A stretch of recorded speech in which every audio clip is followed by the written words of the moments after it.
If you think you're free, then you can't escape. you can't escape. And if you think you're free, If you think you're free, then you can't escape. you can't escape.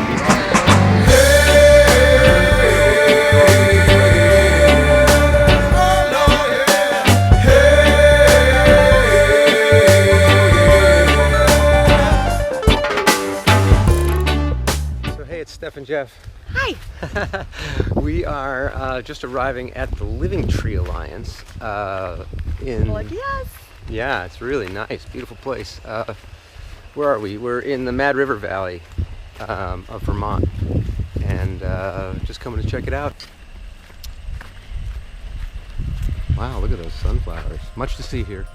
As we continue to explore this journey towards self-reliance, we wanted not to forget the importance of community. We are social by nature, and interaction with others is imperative in our subjective experience. So today we want to introduce you to the wonderful folks at Living Tree Alliance and the collaborative, immersive experience they are creating.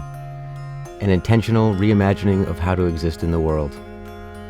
In the heart of the Mad River Valley, a multi-generational, ecologically driven community of individuals and families are actively building a meaningful, integrated life experience.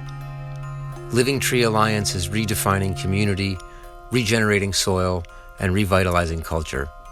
Forward together with connection to the land, authenticity, spirituality, and resiliency. I'd like to say that Living Tree Alliance, we're weaving together 3 different initiatives. One is a residential community, another is a working farm / homestead, and the third part is enrichment programs that are part of our education center. And we have secular programs and programs that are more related to the Jewish calendar.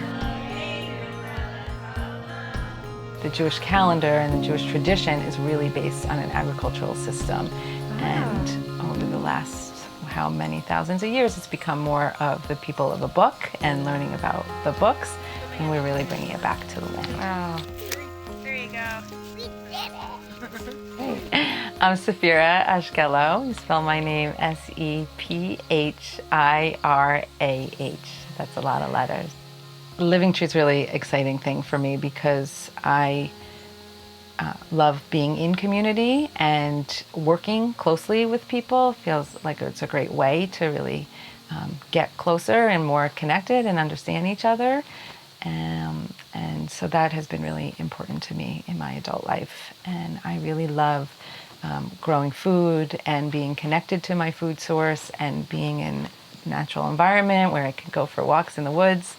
But I didn't want to be isolated in that kind of work. And so having a piece of property where people can come and do that work together feels really important. And I in a sense, kind of feel like a part of my mission in the world is towards helping build connections to the earth, to ourselves, to community. And so this project really helps to kind of manifest that mission for me. Beautiful. It's a beautiful way of putting it. So can you tell me how this started and, take us from the beginning? When I was 20, I lived on a kibbutz in Israel, and I was interested then in learning how to grow food. When I met my husband, I really kind of had this vision of I wanted to create a kibbutz-like feel here in the States. So Craig and I ended up moving to New Hampshire, and we joined an intentional community there. And our intention was to live there for 3 years in order to gain the skills. We ended up living there for 13 years. Halfway through, Craig said, if you really want to do this, it's not going to fall from the sky. We need to create a business plan and start really planning towards moving. And we decided this is a community project. And so we put out call for people who wanted to do this with us. So in 2010, and it's 2020 now, we had our first meeting. The majority of the people who showed up for that meeting are still involved in one way or another. And then had some gatherings, Shabbatones, where we got together and celebrated the Shabbat together and formed the mission and vision of the organization. Living in a multi-generational community, there's skills that are passed on with your hands and also through doing things that are necessities of living on the land. Although we frame things academically, it's really giving youth the chance to solve problems together, and we try to help kids create learning by having an experience and then challenging their learning and then having another experience and having kids share their learning rather than us telling them what they should think. It's seasonal, and the education is assuming that children have souls and that the souls are nourished through games and song and beauty. One of the other highlights of this land is that it's right adjacent to the local middle school and high school through the woods. And then we offer farm education programs and really teaching about regenerative agriculture and ways to be connected to our food and to draw the carbon down, and just also to have them come out and have an experience outside in nature, learning how to work together. So these are just children from the town. They can just come through the woods and be inspired by your place. You're Yes. inviting them to do that. Yes, That's yes. amazing and fantastic. Yes. Many of the teachers say that the kids who are like problematic in the classroom then do really well and thrive when they come out here. It's really fun. And so we have the secular aspect of our education center, and then we also have the part of our education center that is weaving in the rhythms of the Jewish calendar and connecting that to the earth and to the agricultural cycles as well. And so for 7 years, we've been doing Sukkot on the farm and Shavuot on the mountain, song and dance, but then we weave in some of the traditions of the Jewish culture, and we like to present it in a way so that it's accessible for everyone. sounds so It's wonderful. exciting to kind of take that and bring it back to the earth. And so that's the other part that I'm really excited about. There's a lot of Jewish trauma, of like within the history, and people don't feel, they feel repelled by that. But there is such beautiful aspects of it, of really bringing it back to the spirit of what it is and back to the land, so that they can feel like, oh yeah, I can connect to this in my modern time. And bring out those things that, like you were saying, where people are craving connection to each other, connection to nature, and then this adds in, an ancestral wisdom piece of Exactly. I it. was just about to say that. I was just thinking that very word, it's the whole healing ancestral wounds and paving a better way for the next generation. It's hugely important, and we feel like it must be talked about and brought to light and healed. Yeah, absolutely. We came to Living Tree Alliance because we knew it was a great fit for us. We wanted to be in nature with our kids. Knowing we're homeschooling this year, it felt like a great space to be. We wanted to be connected to Craig and Saphira, who we really see as role models, both as people and as parents. And we wanted to engage in community. The kids love swimming in the river in the summer. We went down to the brook just recently in our homeschool Friday program, and we found a squashed rotting frog, and we scooped up different colors of mud. And I think it's just in their hands. It starts in their hands, and then it feeds up through their body and into their minds. And I think that sometimes we start with the minds and it never gets to our hands. And so touching, feeling, smelling, getting rained on, jumping in the puddles, those are all parts of what we try to do. Having studied a lot about what makes communities resilient and what makes humans resilient in like Waldorf education and early childhood education, you learn that kids need rhythm. And I think that a lot of humans need rhythm, whether we find that in our 9-to-5 jobs or we find that in just having our birthday parties the same time each year, that it helps us to feel more grounded and more connected. And so with what we're doing here, both the seasons give us a really great grounding, and like we have a harvest festival every year, and we know it's time to can the tomatoes into salsa, it's time to plant the potatoes, the snow comes, it's time to hibernate in our little cabins. But we also have picked to follow the Jewish calendar because at least the way that we value Judaism, it has a psycho-spiritual aspect of it. So the seasons can ground us in looking around us And then the psycho-spiritual calendar of Judaism helps us ground ourselves as humans that live in community, so that each season, each month, we look at the new moon, we know it's a new month, and each of that brings us a different question that we can bring back to our community. And then when we ask that question in community, we find hope in other people's stories of like, oh yeah, like I'm restricted that way, or I worked through this, you know, and even right now, our favorite time of the year is this time, which is traditionally the high holidays, which is 2 months just of focus on the process of forgiveness. And what a beautiful thing to say, not that there's sin and people are bad, but that we all aim and sometimes we miss our mark, and that's about being human.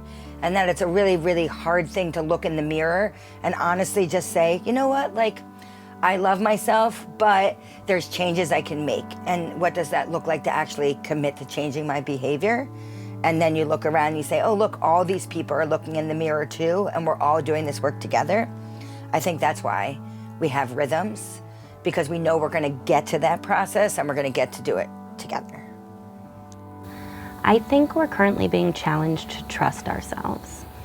I think whereas even if we were feeling uncertain or skeptical about systems in the past, or about people who we thought or think have our best interests in mind, even if we still want to have faith that they do, and that there will be those who look out for us, I think this is really a time to learn anew how we can trust ourselves. And we can trust ourselves to make good decisions. We can trust ourselves to take care of our family. We can trust ourselves that we don't need all the knowledge to be in alignment with the space we embody and the space we settle into. I think we all have fear of failure, right? I think that it's really important for us to define for ourselves what enough is. And I really think it's about redefining the enough. What's enough? What's being a good enough mother? What's being a good enough partner? What's being a good enough citizen of the world? What's being good enough? Anything you want to add? Yeah, I think we're governed by a lot of fear. In general, we live our life in a society where you're afraid of, are you being a good enough parent? You see on social media, you see it from friends, like let alone what the government, leaders are trying to engender in order to gain whatever political gains that they want based on fear. And I think that if we can try just a little bit to separate from there and take these little jumps that allow us to check our safe spaces, our boundaries, and push ourselves beyond those, we can learn so much. So even leading up to this idea where we're gonna take our kids out of school and come here, we didn't know, we're gonna have to buy a car, an RV, and figure it out. And there were a lot of questions, and we could have stopped and said that's too much, and that's like a lot of fear there, and we don't know, and so let's just stay safe. We'll stay in our same place, and I think that I got pushed out of your comfort zone. Pushed out of our comfort zone, and it's incredible. It's not easy, and I'm okay being in a place that I really don't know a whole lot about, living on a farm or living in nature. Push that toilet. It's amazing. The kids are like obsessed with it. When we've been to like different places, like, Abba, look, Dad, look, there's a toilet. They're so excited about it. So it's the little things, and I love that because it's so easy to stay in a safe space because fear is, it's a serious factor that like governs our life. And for my parents and my sisters, what are you gonna do? And do you know about school? And you get scared. Maybe I don't know. Maybe I don't trust myself, and that's where it is. As an individual, you're not only just refreshed, but like you're able to put yourself in a space where I don't know. I don't know how the farm works, right? You get very comfortable in your little profession that, okay, I've been there for 5 years or 10 years. If you can separate yourself from that, it really allows for space to think. Perspective. Yeah. The goal is to set up the infrastructure so that we interact with each other and that we can share parts of our lives that make it easier. And we live with this great 70-year-old music teacher that teaches preschoolers, and she wants the connection with kids. And I'm like, please get them off my hands, right? And so everybody then has something that they're getting. Everybody wants something a little different from community, but community will always serve humanity, I believe. But we have trails that you walk past people's porches, past people's decks. And so like in order to get to the common house, you weave around the places where people are gathering. And then we like to cook food together because we have a farm. So it's kind of a bummer to process hundreds of pounds of tomatoes by yourself. And it's fun if you're doing it with the people that you love. So I think that we're taught in our schools to almost be passive, to say we have to get into the system. We have to just like repeat after me. And I think even in our festivals, we're not like throwing a party. We're trying not to because we get tired doing that. We're saying, hey, just come and start doing it and see what the process of building it is.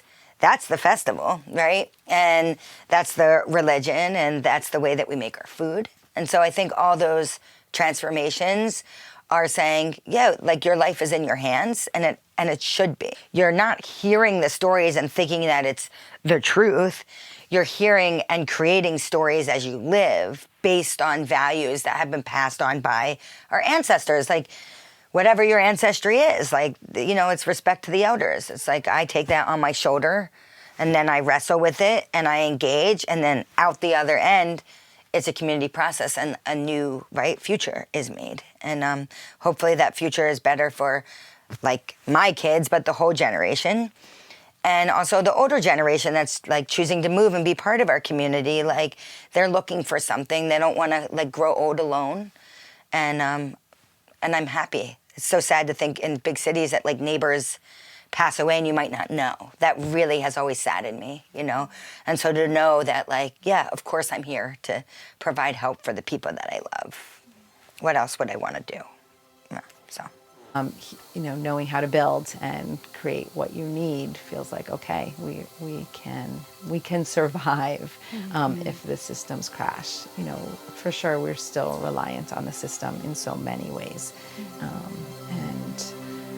So it's not a complete self-reliance, but the other piece of living in community is that the more people, the more resiliency. As the old Hopi saying goes, we are the ones we've been waiting for. Every Shabbat in the summer, we do flowers and we have flowers in Vermont. It's not like flipping a light switch. It's deliberate, calculated, diligent. Finding the vision, believing in yourself, and going the extra mile, so it seems, brings an unfolding, a shaping of our world. As we move towards self-sufficiency, we won't soon forget the importance of community.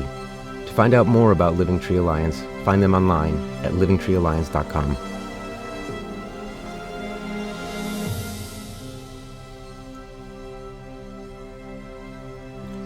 Until next time, keep trying to reach escape velocity.